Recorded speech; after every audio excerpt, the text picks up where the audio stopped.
They note speculative inflows into gold have been muted and positioning remains unusually low given the macro uncertainty. Parentheses, we would add, or perhaps COMEX is dying and buying has moved eastward. Goldman also holds the line on its high conviction forecast. Quote, we maintain our forecast 3,700 per troy ounce by the end of 2025 and 4,000 by mid 2026. And we reiterate our long gold recommendations on continued central bank demand. Gold and oil are buys. Goldman underscores the structural underpinning of gold demand, which are not driven by retail flows or speculative flows, but rather by central bank accumulation. Gold prices are expected to rally sharply as geopolitical tensions in the Middle East intensify, following reports of a U.S. airstrike on Iranian nuclear facilities. The rising risk environment has prompted investors to seek safety in gold, pushing analysts to project a trading range between $3,500 and $3,700 in the near term as hedging against both geopolitical instability and inflation accelerates. Despite recent bearish sentiment from Citi, Goldman Sachs remains confident in its outlook, maintaining a $3,700 target for gold by the end of 2025 and projecting a further rise to $4,000 by mid-2026.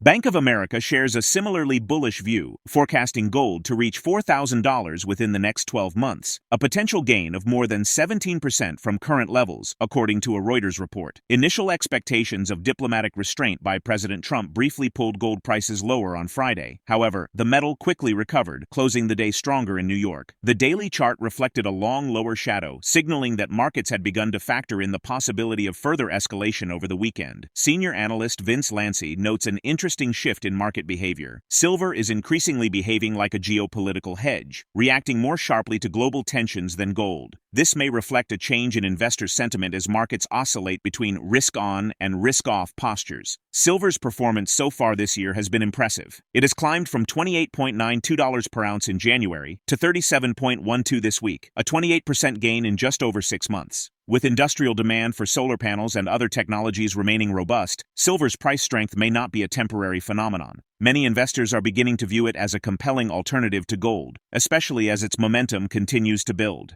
Make sure to tune in for our expert analysis. Don't miss out on future content. Hit the subscribe button and turn on notifications to stay in the loop. Your support is greatly appreciated. So here we go. Goldman stands firm on a $4,000 call, 3,700 by the end of this year, post Citi's bear call. In a note from precious metals analyst Lena Thomas and Dan Stroyven, the same who most recently stated gold and oil are buys, Goldman underscores the structural underpinning of gold demand, which are not driven by retail flows or speculative flows, but rather by central bank accumulation and surprises to the upside in their buying. The two also note that despite gold trading near all-time highs due to Middle East tensions and everything else going on in the world, speculative positioning remains curiously subdued, and that remains a catalyst for them for further upside. They note speculative inflows into gold have been muted and positioning remains unusually low given the macro uncertainty. Parentheses, we would add, or perhaps COMEX is dying and buying has moved eastward. Goldman also holds the line on its high conviction forecast. Quote, we maintain our forecast 3,700 per troy ounce by the end of 2025 and 4,000 by mid 2026. And we reiterate our long gold recommendations on continued central bank demand. There's a little graphic to that effect. The full analysis, the full breakdown of that report is in the premium post. Goldman stands firm on 4,000 call post Citi's bear call.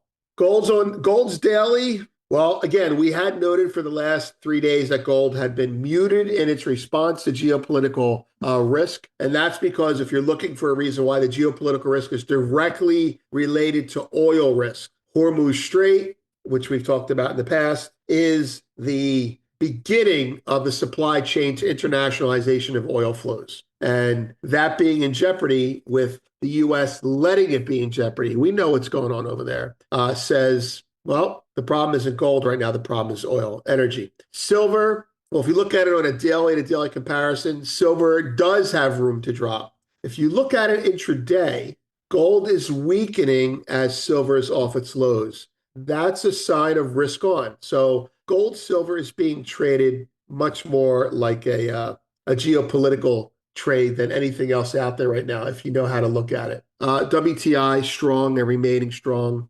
We like it as a trade against gold now. And the lower right-hand side is the dollar. I want to bring this up because I'm trying to make a decision on my own. Let's get rid of the Bollinger Bands. If you're looking at charts, go to the monthly. The dollar looks like shit, right? Structure broken, back into this area, draw all the trend lines you want to. The market doesn't look good. Zoom in a little bit to weekly, and you say, okay, trading range, either at the lower end of the trading range or about to break the trading range, right? See that line there? That's my level to start really worrying, or put it this way, to start really getting, if the dollar trades 96.47 and gold's not at new all-time highs, then something's not right with the gold relationship with the dollar. Anyway, that's it. But if you come into the daily, the market's sold off and it's bottoming. Perhaps the dollar has gotten ahead of itself on the short side. And I would make the case, I have made the case in private, that de-dollarization is no longer the trend. It's the meme. Mainstream media is picking up on it. Nassim Taleb is picking up on it. De-dollarization is what happened for the last 10 years. And it's been happening for the last 3 years in earnest. And now for the last 8 months, you've been hearing about the end of the U.S. We're going to sell dollars.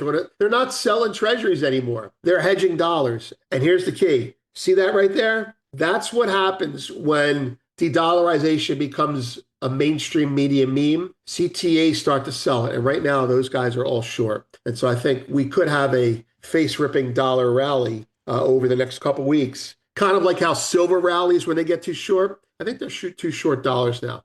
Predictions from mainstream economists were grim after President Donald Trump launched his renewed tariff campaign just weeks into his second term. Many warned that it would sharply raise consumer prices and potentially reignite the inflation crisis that helped propel him back into office. Despite these concerns, the administration has continued to press forward with bilateral trade negotiations aimed at softening the economic blow. This week, President Trump signed off on a partial trade agreement with the United Kingdom, reducing some barriers on goods flowing between the two countries. The deal, which includes decreasing tariffs on British cars exported to the U.S., follows weeks of talks and is part of a broader effort to shield UK industries from the full brunt of American trade policy. However, the pact still includes a 10% levy on most UK goods and failed to resolve issues surrounding tariffs on steel imports, leaving some friction points unresolved. VinceLanci notes that Trump is now reportedly structuring trade deals that involve foreign governments agreeing to purchase U.S. goods in exchange for a weaker dollar. This echoes historical strategies deployed by Nixon, Reagan, and Bush, and is being interpreted by some analysts as a slow-motion replay of the 1985 Plaza Accord. While such measures may temporarily lift U.S. exports and gold prices, Lanci warns that they often precede broader economic instability. The combination of protectionist policies and currency manipulation, although politically strategic, could have longer-term consequences for market confidence and financial stability. Let's get back to the interview. Yesterday, we put out some posts. Powell and inflation is a risk, so we're going to cut more. I just alluded to that. Founders early look at important Citi comment. That was on the audio that we sent out to the founders privately. Nassim Taleb on risks, we just mentioned that, and the audio, Citi's call for a last hurrah in gold. So there you have it. Moving on to this weekend. The Plaza 2.0 Accord happens one deal at a time.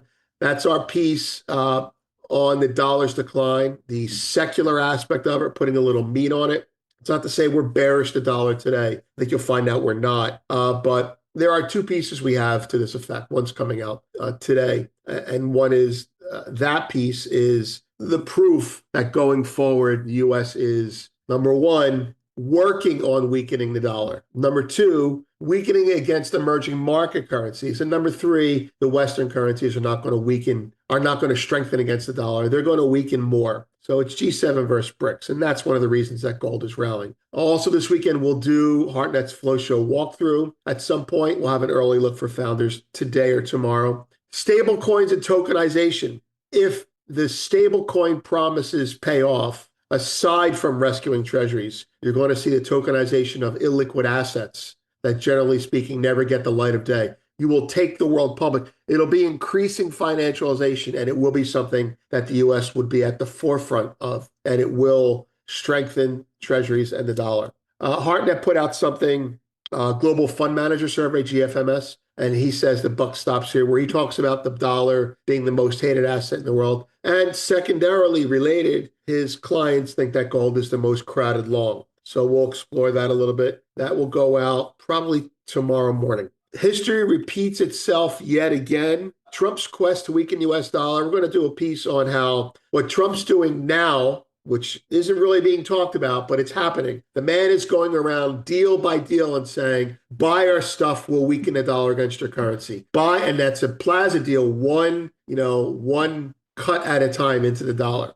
We're going to frame that as a history repeating concept. What Trump's doing now, Bush did, Reagan did, and who was first? Nixon did. All four Democrats too, but the Republicans are easier for me to see. Under the Republicans, there were attempts to weaken the dollar to help export trade, which would make sense. It's a Republican mindset. And to do that, there were various things. The Plaza Accord, when Bush did his thing in 2005. There's so many instances of this working, and then later on there's a crisis and it comes back up. So we're in the middle of that again, we think. So we'll talk about that again later. Today is Friday, 8:30 a.m. Fed survey comes out, and consumer sentiment or investor sentiment, depending on how you look at it. So that's it. Under the surface of daily price fluctuations, a more profound transformation is emerging in the way global investors interpret risk and value. With precious metals increasingly absorbing the shockwaves of diplomatic friction, policy uncertainty, and volatile trade dynamics, both gold and silver are no longer merely defensive assets. They're evolving into active barometers of a shifting financial order. Whether driven by rising industrial demand or strategic hedging, the sustained accumulation of these metals suggests growing skepticism about the long-term direction of fiat currencies and international agreements. In light of these developments, could silver eventually rival gold as the primary signal for global macro stress? And if so, what would that mean for portfolio strategy in the years ahead? Share your perspective in the comments section. If the video resonates with you, join our community by subscribing to our channel and enabling notifications with the bell icon. Thank you for being a part of our community.